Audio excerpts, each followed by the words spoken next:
Почитувани, на лицемерието во СДСМ му нема крај.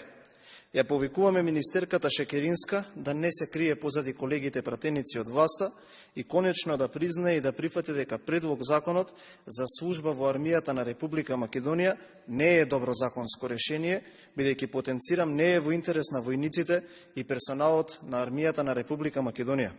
Како што напоменавме вчера, нашите барања и забелешки се суштински, јасни и прецизни.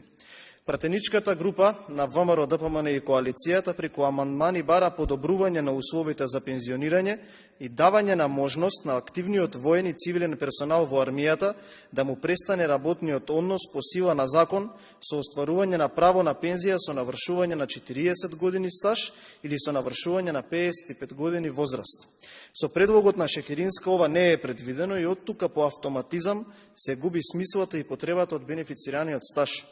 Другата суштинска забелешка е да се изврши корекција во висината на пензијата и на воениот и на цивилниот персонал, на кој од денот на формирање на армијата до денот на влегување во сила на овој закон им престанал работниот однос согласно законите за служба во армијата, кои важеле во времето на остварувањето на правото на пензија. Доколку навистина СДСМ, Шекеринска и пратениците од владеачкото мнозинство се искрени во она што го говорат, имаат шанса да го покажат тоа на дело веднаш и за тоа имаат две опции. Првата опција е да го прифатат нашиот предлог закон, кој впрочем е ист со предлогот од владата на дополнет со нашите суштински забелешки,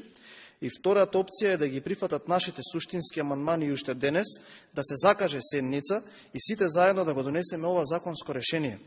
На крајот им порачуваме на СДСМ и колегите од мнозинството дека за неспособноста, нестручноста и арогантноста на владата и министерката Шекеринска не е никој друг виновен освен тие самите, а најмалку пак пратениците од ВМРО, ДПМН и коалицијата.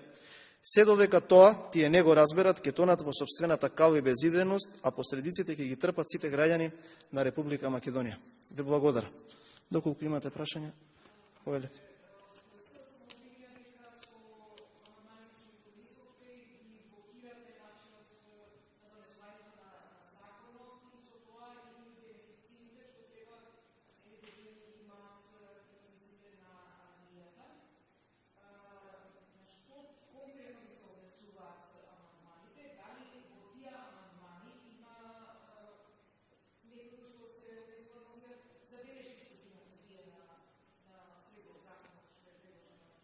Да, секако дека има, бидејќи овие забелешки кои што ние ги предложуваме се искомуницирани со луѓе кои што припаѓаат на фелата, односно од воениот и цивилниот персонал на армијата на Република Македонија. Мораме да разбереме дека амандманите се еден инструмент кој што е достапен на опозицијата преку деловникот за делување во собранието и со овие забелешки ние сакаме само да го подобриме текстот кој што е стигнат до собранието. Затоа кажавме има две опции, или да ги прифатат амандманите суштински кои што ние сме ги предложиле, или да го прифатат законот кој што е ист како тој кој што е стасан од владата, но со овие суштински забелешки кои што треба да решат проблеми кои што веќе подолго време се провлекуваат во армијата и на воениот и на цивилниот персонал.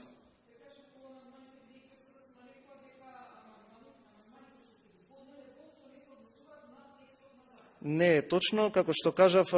сепак треба да, можеби не ги виделе, верувам дека не ги виделе, треба да ги видат и да видат дека тоа се групи на луѓе, групи на пензионирани војници, на цивилниот персонал кој што имал средба и со председателот на Комисијата за одбрана и безбедност во собранието на Република Македонија, како и неколкукратни средби и со самата министерка за одбрана, и нивните барања не наишле на прием кој што е задоволителен по однос на нив и затоа исконтактираа со нас како пратеници од опозицијата, ВМРО, ДПМН и коалицијата и ние ги поднесовме и ги инкорпориравме во предлог законското решение.